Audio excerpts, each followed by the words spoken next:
जय हिंद स्टूडेंट्स। आज क्लास 10 का चैप्टर 3 में NCERT chapter pair of linear equation in two variables को हम लोग जानेंगे। इसका कॉन्सेप्ट क्या होता है और इसमें कितने फॉर्मूला आएंगे, ये सब हम जानेंगे। तो आइए देखते हैं pair of linear equation. Linear equation क्या होता है? जिसका वेरिएबल्स का डिग्री 1 होगा वो लीनियर इक्वेशन होता है। तो पेयर मतलब इक्वेशन कितने होंगे? 2 होंगे, ठीक है। तो लीनियर इक्वेशन का इक्वेशन क्या होता है? A X plus B Y plus C is equal to 0। ये लीनियर इक्वेशन का जनरल फॉर्म है, ठीक है। यहाँ पे A B and C constant term and X and Y ये वेरिएबल टर्म, ठीक है। तो यहाँ पेयर ऑफ लीनियर इक्वेशन, तो दो इक्वेशन लेना होगा। तो एक और इक्वेशन लेते हैं, A X plus B Y plus C is equal to 0, ठीक है। अब यहां पे हम लोग दो इक्वेशन को अलग अलग कर लेंगे।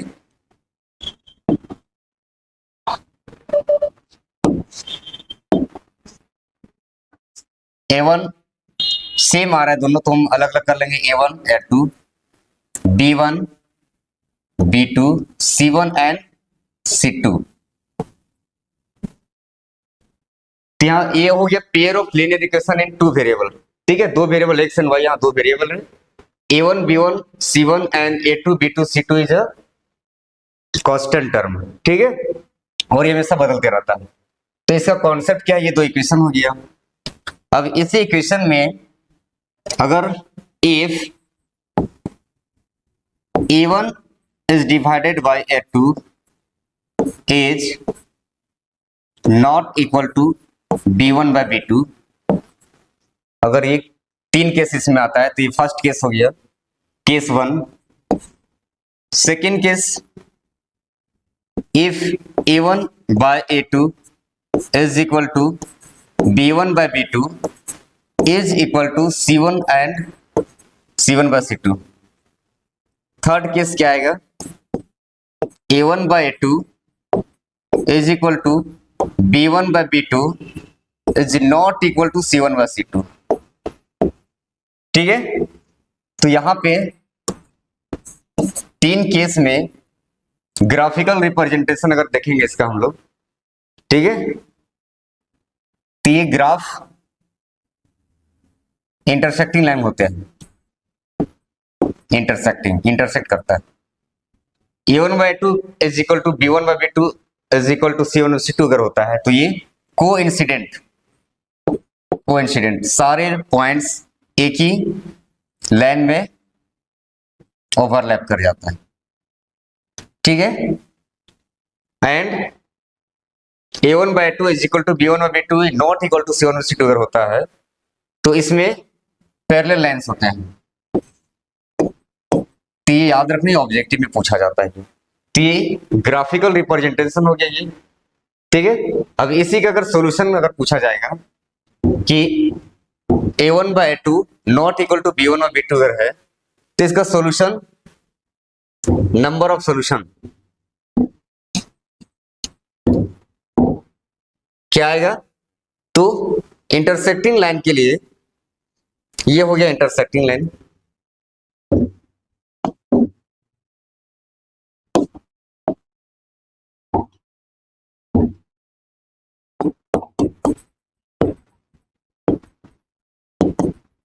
Intersecting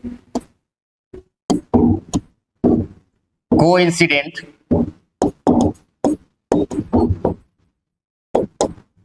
and third parallel line,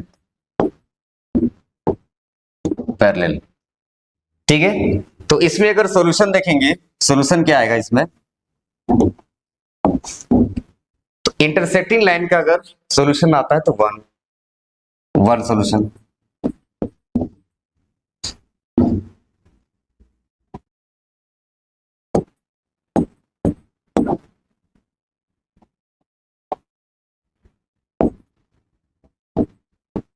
one solution.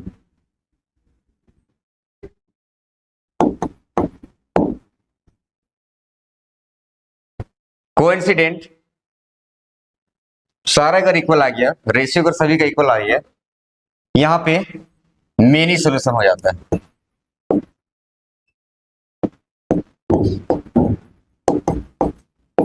And last parallel line के लिए नो सॉल्यूशन। अभी एग्जांपल लेंगे तो इसमें से समझ में आ जाएगा आसानी से। ये कॉन्सेप्ट हो गया कि पेयर ऑफ लीनियर इक्वेशन, अगर दो वेरिएबल का है तो ये इक्वेशन हो गया, ये दो इक्वेशन। इसी में हम रेशियो कंपेयर किए, अगर तीन केस आता है इसमें, इसी को हम a1/2 not equal to b1/b2, तो ये इंटरसेक्टिंग लाइन का होता है। सारा रेशियो अगर इक्वल आ रहा है तो कोइंसिडेंट लाइंस ग्राफिकल पूछा जाएगा तो ये बताएंगे, सॉल्यूशन पूछेगा तो ये बताएंगे, कोइंसिडेंट लाइन होते हैं। a1/2 is equal to b1/b2 not equal to c1/c2 अगर आ रहा है तो ये पैरेलल लाइन होगा और इसमें नो सॉल्यूशन आता है। ठीक है, तो ये इसके बाद एग्जांपल्स देखते हैं, कुछ एग्जांपल्स देखेंगे इसके बाद। तो नेक्स्ट क्वेश्चन यहां पे आ रहा है, find out whether the following pair of linear equation are consistent और इनकंसिस्टेंट। ठीक है, कंसिस्टेंट और इनकंसिस्टेंट पूछा जा रहा है। ये तो ये कंसिस्टेंट और इनकंसिस्टेंट क्या है ये। ठीक है, तो अगर दो लीनियर इक्वेशन का रेशियो अगर कंपेयर करते हैं तो उसमें अगर सॉल्यूशन आता है, जैसे कि इसमें हम लोग आ रहा था a1/2 not equal to b1/b2, तो इसमें सॉल्यूशन आ रहा था वन सॉल्यूशन। सेकेंड में आ रहा था a1/a2 is equal to b1/b2 not equal to c1/c2। ठीक है, तो ये कंडीशन अगर आता है तो दो केस इसमें हो जाएगा। a1/2 not equal to b1/b2 अगर आ रहा है तो वन सॉल्यूशन आ रहा था इसमें। तो सॉल्यूशन अगर आ रहा है तो ऐसे इक्वेशंस को बोलेंगे हम लोग कंसिस्टेंट। कंसिस्टेंट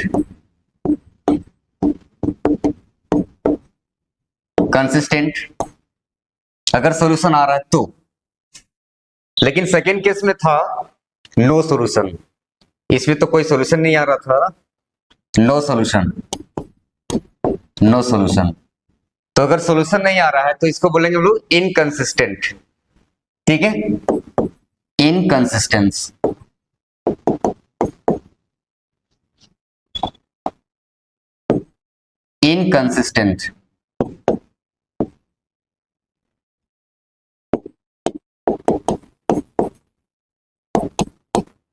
इनकंसिस्टेंट वैल्यू आएगा कंसिस्टेंट, वैल्यू नहीं आ रहा है इनकंसिस्टेंट, सॉल्यूशन अगर आ रहा तो सेकेंड यहाँ पे एग्जांपल्स है। अब यहां से ऑन कंपेयरिंग, इसको कंपेयरिंग करेंगे हम लोग। कंपेयरिंग करने के बाद यहां से हम लोग सॉल्यूशन फाइंड करेंगे। तो यहाँ पे इक्वेशन को कंपेयर करेंगे, ये फर्स्ट इक्वेशन है, ये सेकेंड इक्वेशन हो गया। तो a1/a2, तो a1 में यहाँ पे क्या गया, यहाँ पे a1 इज इक्वल टू 3, ये क्या हो गया b1 is equal to 2 and c1 is equal to 5। यहां पे क्या आ रहा,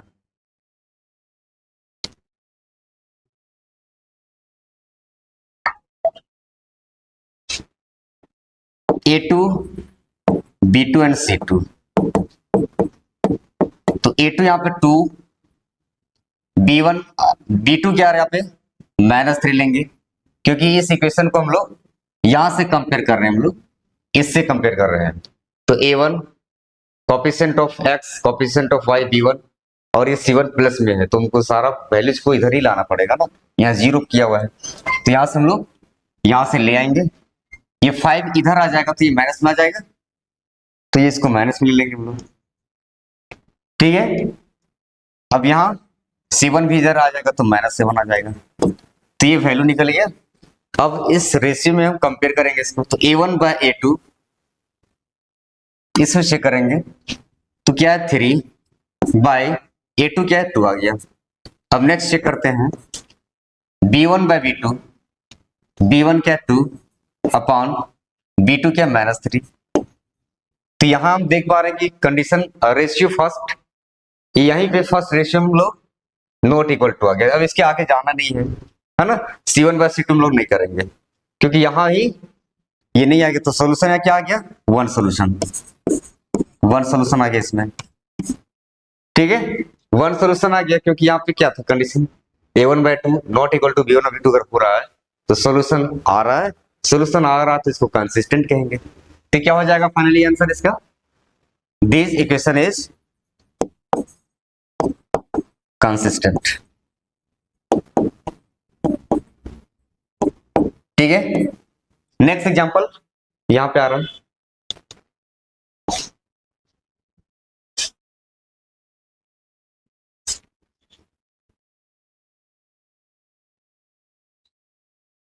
यहां पे क्या आ जाएगा, A1 equal to 2, B1 is equal to -3 and C1 is equal to, इस 8 को इधर ले आएंगे, इक्वल टू 0 करेंगे उधर, -8 and A2 is equal to 4, B2 is equal to -6 and C2 is equal to -9। अब इस रेशियो को कंपेयर करेंगे, क्या हो जाएगा, 2/4 इज इक्वल टू B1/B2, तो B1 क्या है -3, B2 क्या है -6। ठीक है, यहां पे क्या आ रहा है ना, यहां देख पा रहे हैं कि दोनों सेम आ रहा है, ये नेगेटिव नेगेटिव हट जाएगा, तो ये कट भी रहा है, यहाँ पे रेशियो सेम आ रहा है, 1/2 आ जा रहा है यहाँ पे। ठीक है, 1/2 इज इक्वल टू, यहाँ पे 1/2 आ रहा है। तो अभी तक देखें हम लोग A1/2 is equal to B1/B2 आ रहा है, तो हम एक नेक्स्ट टर्म को भी चेक करेंगे। तो यहाँ पे क्या आ जाएगा, इक्वल टू C1/C2 होता है, तो C1 -8 एंड -9 यहाँ पे आ रहा है C2, और ये नेगेटिव टर्म हट जाएगा। लेकिन देख पा रहे कि यहाँ इन दोनों टर्म में तो इक्वल रेशियो आ गया, लेकिन यहाँ 8/9 आ रहा है। तो क्या हो गया, A1/2 is equal to B1/B2 not equal to C1/C2, इस कंडीशन में यहां आ गया। ठीक है, तो ये किस में आ गया था, ये किस में आया, ये इसमें आ गया, नॉट इक्वल टू C1/C2, तो इसका कंडीशन पैरेलल लाइन था, और इसी में नो सॉल्यूशन आता है, और जो नो सॉल्यूशन जब आएगा तो इसी को बोलेंगे हम लोग इनकंसिस्टेंट। तो this equation is, this pair of equation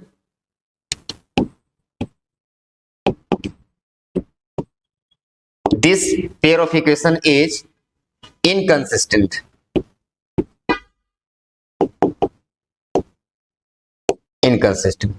तो ऐसे इसको डिफाइन करेंगे।